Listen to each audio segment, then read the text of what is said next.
Então, minha região viável, fazendo um recorte aqui, né, só do primeiro quadrante, a região viável é dada por isso aqui, como a gente já tinha visto anteriormente.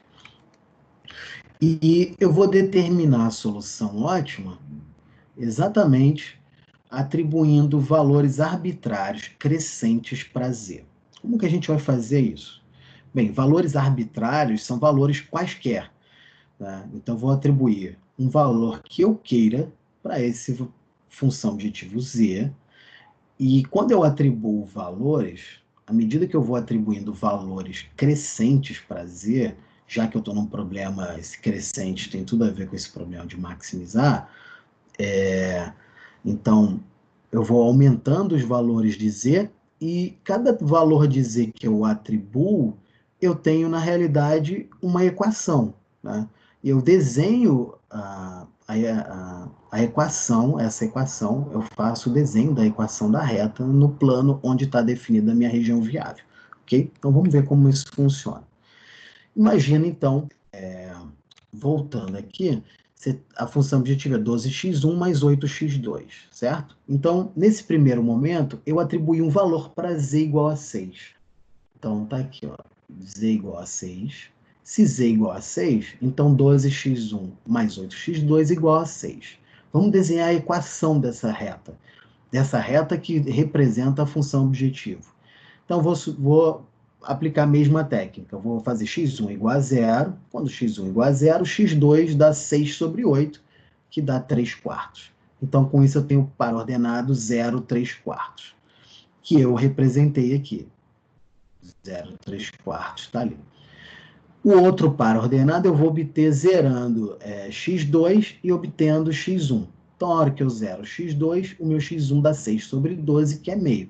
Então, o outro ponto é o ponto 0, meio, que está meio zero, que está aqui. Então, eu vou conectar esses dois pontos. Eu desenhei pontilhado aqui só para diferenciar que esse pontilhado, na realidade, é a equação da reta da função objetivo quando z é 6. Ok? Então, como a ideia é maximizar, eu vou atribuir valores crescentes para z. Então, agora eu vou atribuir valor z igual a 8. Para z igual a 8, a minha equação fica 12x1 mais 8x2 igual a 8. E aí eu vou fazer a mesma coisa de novo. Atribuo x1 igual a 0. Com isso eu fico 8x2 igual a 8x2 igual a 1. Eu tenho para ordenado 0, 1. Atribuo, então, num segundo momento, para obter o segundo ponto, x2 igual a 0. Eu fico com 12x1 igual a 8. x1 igual a 8 sobre 12. Dividindo tudo isso por 4 dá 2 terços. Então, eu tenho dois pares ordenados, o 0, 1, que está representado aqui, e tenho o 2 terços 0, que está representado aqui. Né? 2 terços dá 0,666. Então, conecto novamente esses dois pontos no plano, traço a reta que passa sobre eles, né? E essa é a reta que representa essa equação aqui, que é a equação da função objetivo quando z é igual a 8. Quando a gente estuda cálculo, a gente aprende que essas retas aqui são, na realidade, curvas de nível. Né? Então, o que eu estou fazendo aqui é desenhar as curvas de nível. Bem, muito bem. Cada vez que eu aumento o z um pouquinho, eu ando com essa... Eu já estou vendo que eu estou movendo com essas retas de forma paralela, com o que a gente chama de curvas de nível. Eu estou me movendo com essas curvas de nível para cima, nessa direção aqui. Tá? Ou seja, a direção de maximizar é essa direção aqui. Cada vez que eu caminho para lá, eu aumento o valor da função objetivo. Só que eu vou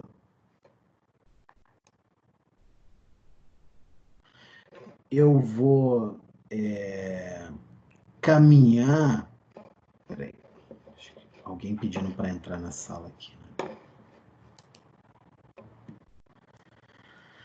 Então, eu vou caminhar nessa função, nesse aumento de z, eu vou caminhar indefinidamente? Não, eu não vou caminhar indefinidamente, porque se eu aumentar o z um pouco mais, a equação da reta ela vai ficar um pouco mais para cima e vai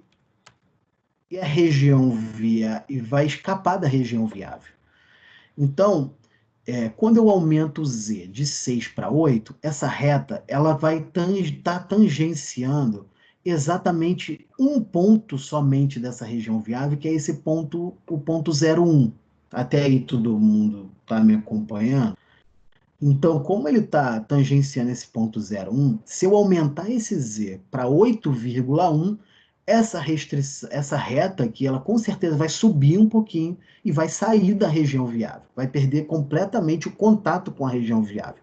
Então, isso não pode acontecer. Eu preciso aumentar os valores de z de modo que eu me mantenha essa reta correspondente à função objetivo se mantenha dentro da região viável. Ou seja, só que eu quero andar com ela, movimentá-la para cima o máximo que eu puder, para garantir que eu tenho viabilidade, né? Ou seja, que o ponto, que eu tenho algum ponto dessa reta dentro da região viável, e eu quero, isso eu garanto viabilidade, mas eu quero garantir também otimalidade, ou seja, eu quero andar o máximo que eu puder. Então, quando eu ando o máximo que eu puder, eu chego aqui no 8 e tangencio a região viável pela última vez nesse ponto, nesse par ordenado 0,1. Então, se eu aumentar mais um pouquinho, como eu falei, eu perco a viabilidade, saio da região viável. Ou seja, eu não posso mais aumentar o valor de z. Ou seja, z igual a 8 é o maior valor que eu consigo para a função objetivo. E associado a esse z igual a 8, eu tenho um ponto, que é o ponto que tem o maior valor de função objetivo, porque ele é o ponto em que essa reta z corta pela última vez a região viável, que é esse ponto 0,1. Bem, o que a gente tem nesse momento, então? Nesse ponto, eu tenho uma solução viável, que é a solução 0,1, e essa solução viável 0,1 está associada a esse z igual a 8, que é o melhor possível. Então, essa solução aqui, viável, é, ao mesmo tempo, uma solução ótima. É a melhor solução de todas. Okay? Então, nesse ponto aqui, eu tenho a solução ótima, correspondente ao z igual a 8, x1 igual a 0 e x2 igual a 1. Bem, vamos fazer um teste aqui. Ó. Se, imagina, esse ponto aqui é o ponto meio zero. Esse ponto meio zero tem qual o valor dele de função objetivo? O valor dele de função objetivo é 12 vezes meio dá 6, mais zero dá zero. Então, o valor de função objetivo desse ponto meio zero é 6. Né? É um valor de função objetivo menor. Qualquer outro ponto que eu pegue aqui dentro da região viável, ele vai estar associado a uma reta que tem valor de z menor, porque está abaixo do z igual a 6, né? E abaixo do z igual a 8. Ou seja, qualquer outro ponto aqui que eu pegue dentro dessa região tem um valor de função objetivo menor do que exatamente esse z igual a 8 que eu obtive. Ok?